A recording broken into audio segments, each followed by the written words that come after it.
Alright everybody, here I am, this glossy box reflecting all these glaring lights. I got something that I'm really excited about today, because it is part of something that I'm really excited about today. So we are going to take a look inside this practically brand new kit from Kittyhawk. A subject that I love for a really fun event. So we've got a new flanker. Let me tell you something, guys. As a weapons school guy, as an Air Force weapons guy, the flanker is awesome. This is one of my favorite aircraft in the world. I know I'm supposed to be partial to the home team, but let me tell you something. The only thing that keeps us ahead of this guy is the electronics and avionics. This, in terms of airframe and aerodynamics, the flanker is amazing. And it has been said by some aeronautics experts that aerodynamically, the flanker, not necessarily this advanced model, but the Su-30SM, the flanker, is aerodynamically a perfect airplane. And I've gotten an opportunity to see some of the more advanced flankers up close, in exercises against U.S. stuff. They are frightening. They are. And it's honestly our technology that keeps us ahead of this beast. But in the hands of good pilots with good controllers, they are no joke. And I've always I have been in love with the flanker series since I was trained enough to respect them. And I am so excited to get this model kit. And I can't remember exactly when it was. It was, I know you guys just want me to open the box, but you have to wait. It was in the mid 2000s when the Indian Air Force came to Mountain Home Air Force Base, and they brought their Su-30 MKIs to exercise against the F-15s and F-15Es, and wow! So F-15Cs and F-15Es, and that's what I'm saying. We got to work hand in hand with the Su-30 MKIs, and I'm telling you, those things. I mean, I'm talking literally 90-degree turns directly above your head, just like like whoop, where'd they go? Like what? Those things were amazing. And parked next to an F-15, it was really funny because it looked like, here's a flanker, and then the F-15 parked next to it, like here's the airplane's little brother. It's just amazing, just an awesome opportunity to be in. Anyway, all right, I'm gonna stop gushing over the flanker. I love the flanker though. I love the way it looks. I love the way it performs. And I've always said that if we took our American avionics and electronics, we took our black boxes and stuck it in a flanker, you'd have an unbeatable machine there. In terms of fourth gen, fourth plus, and. You know what? Maybe I'll make a whole video one day just on all the different flanker and the models and the, flanker advanced, enhanced. We've got the flanker basic, the flanker, the way we separate it out into the different families, the advanced, enhanced, and there was another one that were just like, and the flanker shaped death machines. But anyway, so let's take a look what's inside this new Kittyhawk Su-30SM flanker. And keeping track of all the different versions and models of the flanker can be a little bit difficult if you're an aviation kind of buff, because they are, the way the Soviets and then the Russians designated them was a pain. So the Su-30SM is a version that the Russians built for themselves. So typically the SM is a Russian in-house version of a particular aircraft. And SK, something designated with a K, is for export. S is serial. I'm not even going to go into it. I could do a whole thing on Russian designations too. But the SM was modeled after they had done up the Su-30 MKI for India. They started looking at how good that was compared to what the Russians themselves were flying, and they came up with the SM. Then the MK was, and the whole MK series is really for export. But anyway, we've got a huge box of parts, and I've been working in smaller scale, doing Team Yankee stuff and doing some 172 scale commission work for someone. So it's nice to get my hands on large 48 scale pieces again. So we've got resin, by the way. Resin, look at this. Nice box for the resin exhaust. And of course, the Su-30SM, one of the things that separates it from other Su-30 models is the thrust vectoring nozzles. So we're going to start with that right there. Is this taped shut, or is this just hard to open? Nope, it's taped shut. Taped shut. Let's get it open.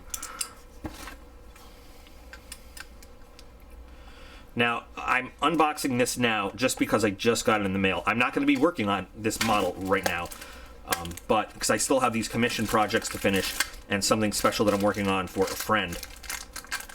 And I'm waiting on the accessories to get here in the mail for this too, but I can't. I just had to unbox it. Su-30SM has articulated exhausts for thrust vectoring. Oh, look, I already have a kind of a little damage on mine, but it's okay. We can fix that.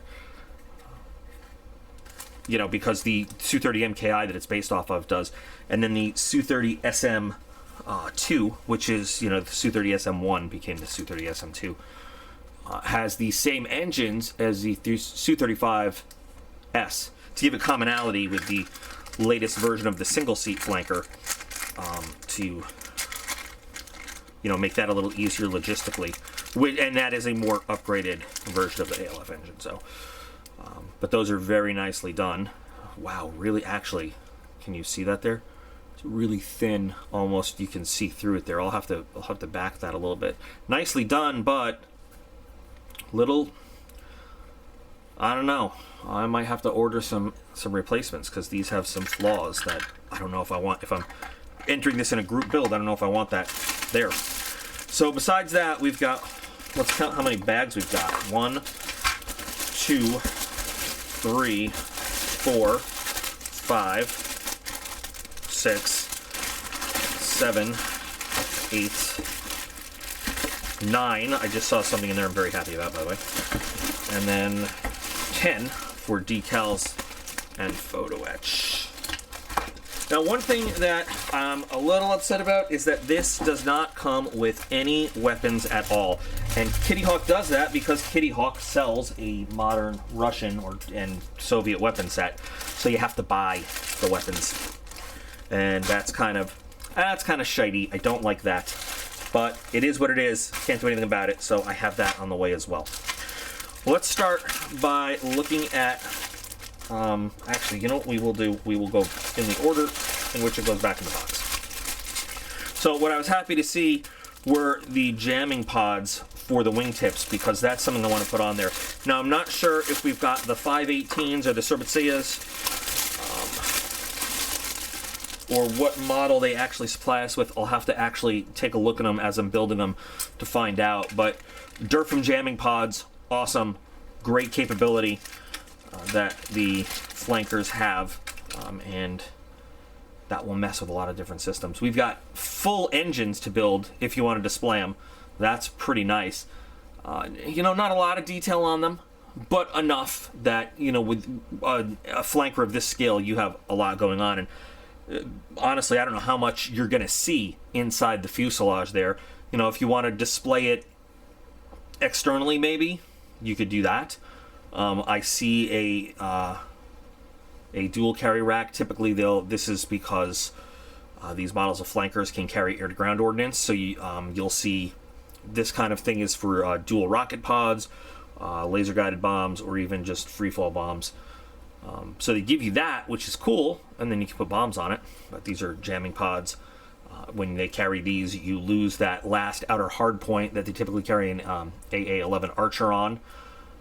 And yes, I speak NATO designation, not Russian missile designation. R-73, I believe it is, in the Russian speak. But these are a great capability, actually. They replace these. We got 2 of these sprues. So standard main tire. I know there's a set of weighted resin tires you can get for this if you want, but good detail. I don't see any flash. I don't see we got ejection seat pieces on here, which actually have very nice detail going into them and everything. But I really don't see any flash. I don't see any ejector pin marks, not where they'll show anywhere anyway. You know, inside the engines, you've got some stuff that you can trim up and everything. And inside the pods, you know, But they did a really good job. Like, you know, if you're going to use the wingtip launch rails for the Archers, you know, you can see where they took the time. They've got all the ejector pin and you know flash and everything on the insides of areas where you never see it anyway. But areas where, you know, like these launch rails, which you'd see both sides on the finished model, nothing there. So nicely done, nicely done. So we've got 2 of these, and then these are the, you know, standard plastic. I might order some actual resin replacement nozzles because I'm not happy with the issues with the ones that came in the box. And this being a group build, the work is going to be seen by a lot of very experienced modelers. Looks like, what do we got? Landing gear parts, landing gear doors. Got a fair bit of detail in there. Again, you can always super detail it if you want, but you got nice detail just coming out of the box. I can work with that very easily, you know, very nicely, and be happy with that just as a simple out of the box build. Main gear doors, landing gear bay walls, and nice detail without having to go crazy on it. So, and you know, you can actually see, because you know the flanker family is all very similar at a base level. This sprue actually is from a Su-27 kit itself, so you know, very common to recycle kits like that, recycle parts like that. Sorry.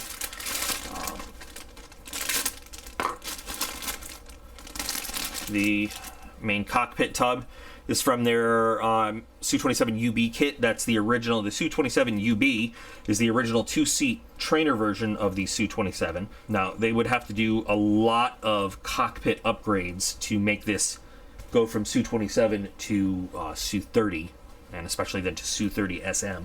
3 different bulkhead pieces in here. So they, you know, I think they had planned this out originally when they were doing the Su-27. You can see that they said we're going to make multiple kits.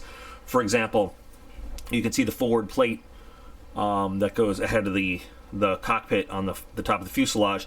Different housings for the Erstis, the original, right in the center of the canopy, the way it was originally done on the Su-27 models, versus the more modern one where they have it off to the side.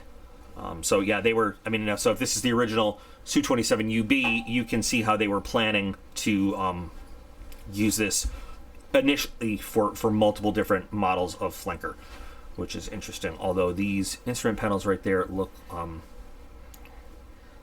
relatively old. I don't know, we'll see what they do. A little soft on detail in the cockpit, but I've got aftermarket stuff coming for that anyway. But we'll see. Maybe they've got some extra parts in here to spruce that up. Oh, and just as I speak, here we can see some more advanced cockpit pieces, so that's good. So we've got one large radome for that big flanker nose we're all familiar with. Internal top of the main gear bay. We've got lots of different radar antenna, I noticed looking online for this kit. So it gives you the option to build several different different versions of this aircraft. Even the Su-30, you know, you've got the Su-30SM, the SM1, and the SM2. They give you advances in radars. You've got the bars, you've got the Idris, you've got the the Ibis. I'm just, it's 2 in the morning and I'm just spouting stuff up. But you can see you've got different radar antenna and different stuff, and you have the option to build that displayable, which is cool. So you got to really check your resources for what you want to build. It also gives you the option to build this as different variants. If you wanted, you could backdate this easily as a Su-30 MKI with the canards and everything it comes with. But so you've got those big separate leading edge slats. Here are the correct instrument panels, upfront panels, with the big glass cockpits, you know, for the Su-30SMs. Part of the wanker of the flanker. What else? And this all is still part of the Su-27 kit. Yeah, so they were. I mean, when they started putting out the flankers, they intended to do all this multiple aircraft at once. Again, really nice, you know, taking a look at these. These are part of the fuselage. Really nice detail. Very, very subtle panel lines and everything. So you want to not overload that with too much paint and everything. So you have fine stuff still showing during the weathering, but very good for the scale. And again, flash is almost non-existent. Everything's very nicely detailed. Really excited about this. This is a sprue that's actually labeled Su-30SM. Lots of detail on the vertical stabilizer. Look at that. Lots of detail there. Very, very fine engraved detail. We've got our canards here. More stuff for internals, for gear base. Another piece for, upgraded for updated, sorry, not upgraded, for up near the stinger or the wanker. The flanker has a wanker, that's what we used to say. Another upgraded instrument piece, shrouding for that. I mean, just all sorts of stuff. That's why, like I said, another radar set. Oh, look, weighted tires. Wait, I'm so tired I can hardly speak. Weighted tires. Brake chute covering. And another Earth dismounting and everything. So there's a lot. Wow, it's hitting me that I've been working in small scale so much lately. The size of these verticals is huge. But yeah, this is going to be a really fun kit to put together, and it's going to take up so much room, but I can't wait. And looks like this one, we've got wings and stabilators and all the associated pieces that go with that. And they did skimp a little bit on static dischargers, but you can get aftermarket stuff for that. Separate flaperons there, so that's nice. So you can mount that in whatever action pose you want, along with the leading edge slats. And now I'm not sure if your stabilators there can. Yeah, well, they've got a they've got a little pin that looks like they can be mounted in whatever position. I don't know, we'll have to see as we go through, honestly, how that all works out. But again, the surface detail on these is just as good and just as complete, and I'm really you can just kind of feel it as you run your finger. The plastic on this, by the way, feels pretty good. Not too rigid, not really soft, just about right. I'm not seeing any warpage in any of this, which is really nice, because a lot of times big wings like this, you've got to mess with, put in hot water. But this is a brand new kit, great tooling, so it should be. I'm not expecting there to be any problems. I'd be upset if there were. The bane of every flanker builder's existence, the giant intakes and all of their trunking and everything. Let's hope that we don't have giant gaps to fill here in the intakes, or mating them onto the fuselage and stuff. But we've got just that now, even more, a host of different brake chute housings, and some of the flanker models have a rear warning radar, an actual warning radar in the stinger or the wanker, whatever you want to call it. But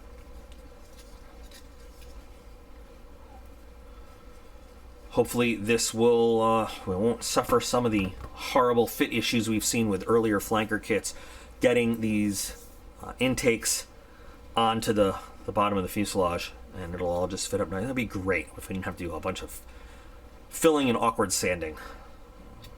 Wow, we even have, look at that, we've even got the 30mm cannon, which you typically don't have on any flanker kit. I don't know how much of it's going to be visible, but we have it. You know what I didn't remember seeing? I'm sure I did. If we've got different, yeah, we did. I saw it. We've got different options for open venting or closed venting. They're on the bottom of the intakes for whether or not it's sucking air in or it's just closed and drawing all from the main opening over there. But nice. What's really nice, actually, though, a lot of flanker kits make you assemble this, and then you've got you've got to work on sanding fit problems with the two fuselage halves. Intake halves, sorry. And it's nice that these are solid one-piece intake halves. And you know what? There is one small ejector pin mark there that is going to be a piece of cake to take care of. Now, I don't know if this is good engineering, where they, the only one that we have to worry about. Actually, there is one more over there. Take it back. There's just a few, though. They're really super shallow. Super, super shallow. And the other side is not any worse. But just having a solid single piece intake like this makes life so much easier. I can't tell you how many flanker intakes of various scales I put together that are two-piece, and they almost never, ever fit seamlessly without you having to do work to make them look like that, and then hold them in just the right position so they're exactly right. That's nice. I like that. And so this piece looks pretty. I mean, this sprue looks pretty nice. I'm excited about that. Okay. And then our last big pieces.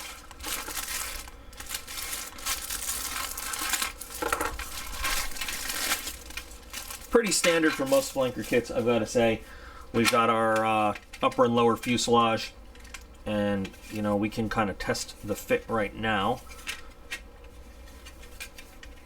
Come on, go, go, go together.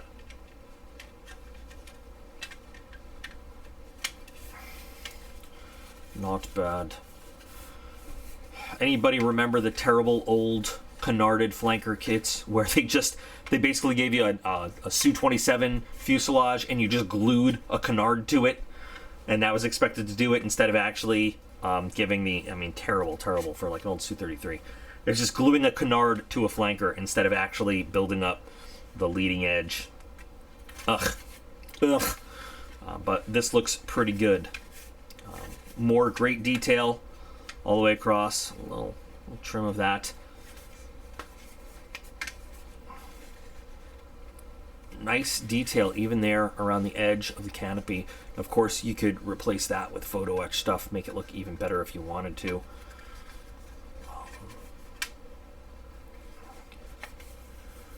Some good detail on the bottom of the fuselage. I love the shape of a flanker. I do. I really do. And for a long time, I didn't like that. I just thought that the two-seat ones just kind of looked like a whale with that big hump. But then as I got into learning about them, and you learn about the capabilities of some of the advanced and enhanced flankers, and you're like, okay, I can tolerate that big hump there for the sake of what the capability of this aircraft is. The MK2s and the SM2s, wouldn't want to have to go against them in any shooting war at all. Not saying we wouldn't win, but not saying I'd want to have to fight against them. So we've got the ability to deploy the refueling probe or recessed in mission.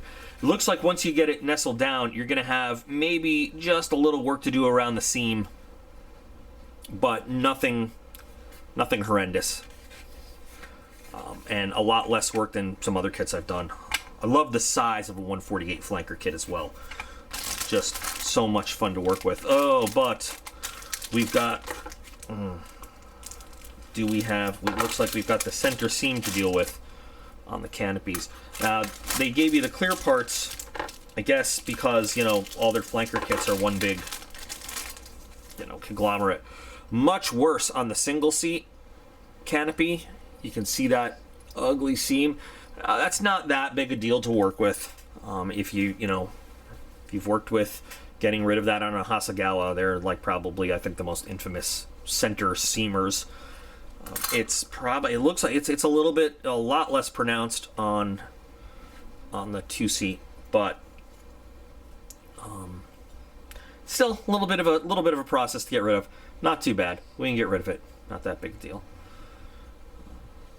So it looks like, so you've got, this is interesting, you've got the clear parts for the Su-30SM, and then you've got the clear parts for the Su-27UB, so we'd obviously be using the big canopy, from the Su-27UB, but we're probably going to use the windscreen from the Su-27SM because it has the correct mounting for the cutout for the Erstis there, off to the side, which is where it would be, so it's not directly in their line of sight. So probably gonna end up using that. So that's why we got both of these in there. And again, when you're planning out, they're planning out just one modular kit with as much commonality as possible. I guess it's just, easier to do that than to mold up a advanced two-seat sprue with this and this on one thing. It's got to save them money overall. They wouldn't do it, So we'll have to work on those seams, but you know, not terrible, not the worst thing in the world to have to deal with. This, I mean, not too bad in terms of clarity. We'll definitely, when you hold up something under it, you'll definitely, like all the stuff we put underneath it, you'll definitely see, and we'll work to get that a little clearer with some dips and stuff. But you can feel the landmarking very nicely for the canopy rails. It'll be a piece of cake to mask very easily. I actually have the Edward, the two-piece masking coming, and I've never used their masks before. I've always masked just manually, but that way I can mask the interior and get a good paint on the interior, because I want to display it open. Since I've also got, now unfortunately, I wanted Quinta, their interior details, but they don't have it for this model yet. So I'm going to be using the good old Edward Color Zoom photo etch in here, but I really want to show that off, so I'm going to be mounting it open canopy. In this little bag, we've got decals for 3 different options. Ooh, I'm sure they'll look okay. They have some markings from being up against this for a while. So we've got, and I'll show them in here. They give you decal for the cockpit if you want to use them, which is nice if you don't want to paint. I can feel these decals up against the paper, especially these little guys here. So, you know, I've never used Kittyhawk decals before, I don't think. So I don't know how they are, but for the price of this kit, I would expect good quality decals, you know. And you've got standard stenciling. I've seen more, I've seen less with various flankers. So we've got the scheme, I think, for the Russian Knights, for the, you know, their demo team. We've got one standard Russian Air Force in service scheme, and then we've got one for the Russian Navy, because the Russian Navy, naval aviation, and it's not a carrier-based model, it's just Russian naval aviation flies a lot of aircraft from close to shore, from coastal bases, you know, on missions. So I have a set of aftermarket markings that I'm going to kind of pick and choose and do a different scheme on this than what is here. But we've got some photo etch for the cockpit. We've got some seat belts, which is nice, and I'll use that. I was going to order an Edward seatbelt set, but then I noticed that there are photo etch pieces that are actually pretty good quality in here that we can just paint. So we'll do that, and it's got some other, you know, little pieces here and there. Let's go on to these instructions. We've got a pretty nice booklet here. These are all the different radar sets that you can paint. The 2 different marking schemes. I like that this is actually like kind of an exploded view of all the way around, so you can get the details of the different radars for whichever one you want to do. Here's full painting for the engines, if you're going to do that, and your 30mm cannon, which is pretty cool, just to give you that. As we go through the build, we'll talk about different radar options, and you guys know I get very technical in the specs when we go through building stuff. Interesting way that they do the painting. I gotta remove it carefully from the instruction manual. Removing this from the instruction book. You've got really nice full color presentations for painting and decaling. So you have your Russian Knights. The Russian Knights swapped out they flew the Su-30SM for a long time, and then they replaced them with the Su-30SM. Not sure why they went with the SM instead of the Su-35S, but this is what they went with. You have markings for a standard sky scheme, which is not my favorite marking scheme of this plane, but it's a very attractive one, and people like it a lot. And then I went with, and then they have the Russian naval scheme, which is the modern Russian eggplant. Now the Russian Air Force also uses this scheme. The Russian Air Force has put this in a lot of different schemes for testing in air shows and everything. So I'm going with the the same Blizzard scheme that they originally, you know, they showed off the Su-30 MKI with once upon a time. They have put this in that Blizzard scheme, and I think that just looks really, really good. But nice painting and decaling, you know, marking instructions. Nice big full color, you know. So we've got that. Now that's for the actual instructions. So now I just have this little booklet minus that.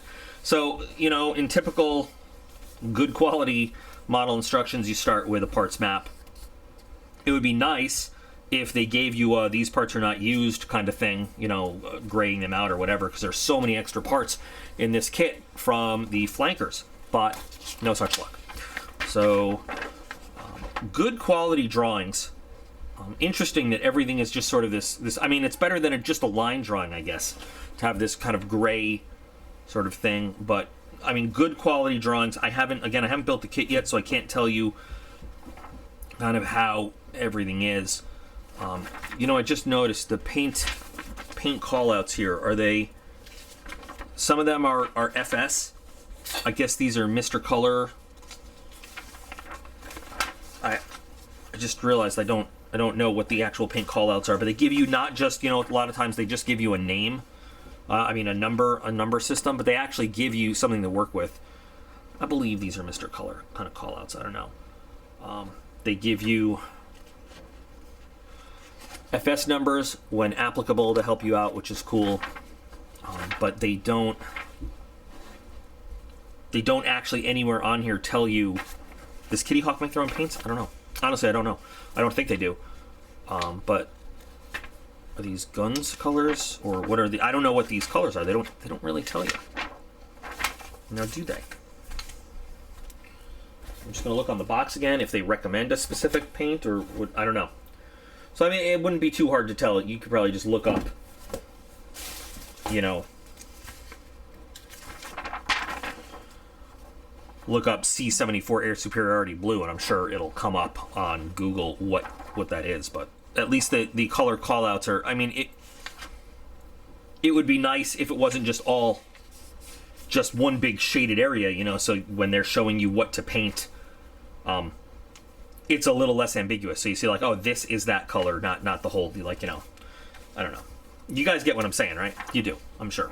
It's pretty good in terms of detail and quality. Everything looks clear. There's nothing that looks too ambiguous right now about construction or how it goes. I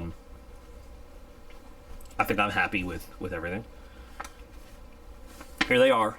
Yep, they have them closed and open. Not bad. I mean, when there are options to be done, pretty easy to figure out what the option is. It's interesting.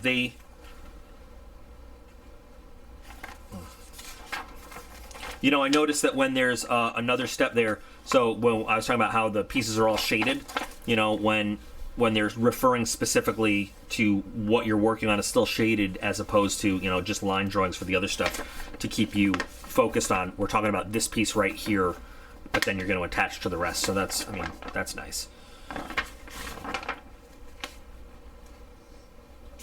But you know, when we have complicated assemblies like this, the drawings are very detailed, so that you know exactly what you're working with and what it should look like. And yeah, so total of what, 40 steps overall.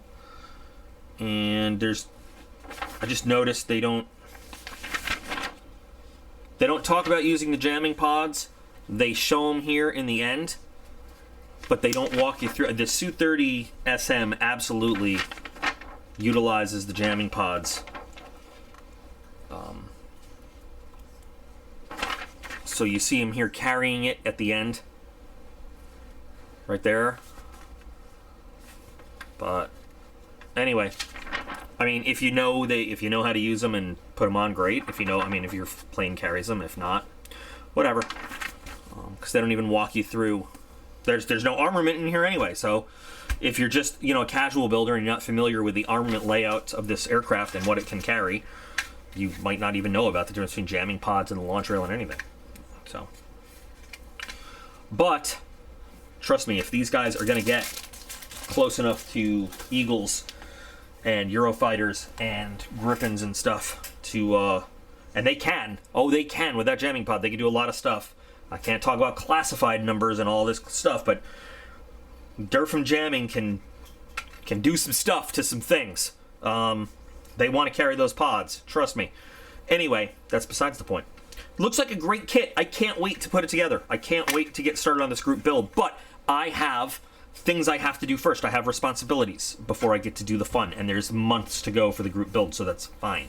I just want to do the unboxing because I got it. I was so excited, and I just wanted to see if I needed to order anything else for this group build. So if anybody has experience with this kit and wants to share some knowledge or some useful tips, please do.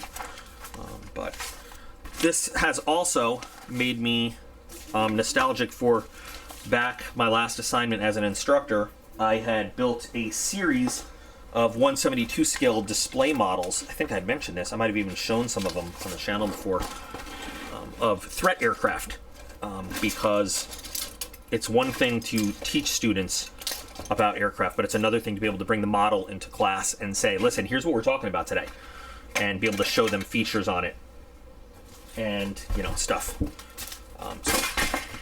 Oops, there go my paintbrushes.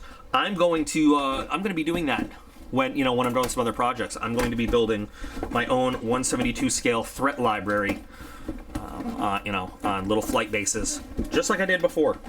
And as a weapons and tactics guy, I was always, of course, well educated in what the good guys can do, but it was my job to know what the bad guys can do, so we could teach it to other people, and then teach them how, as good guys, we overcome that. And I love doing that. That's why I have so much respect for the whole Flanker family and all of their abilities. So thanks for watching. I can't wait to get to this build, and you will see every step of the build, because as I go and everything, and I will share tidbits of knowledge that I have picked up about flankers and what they do and what we do to not let them do it as we go. So I hope you look forward to that. For everybody else at home building, keep building them, build them well, and I'll see you again soon with a new video.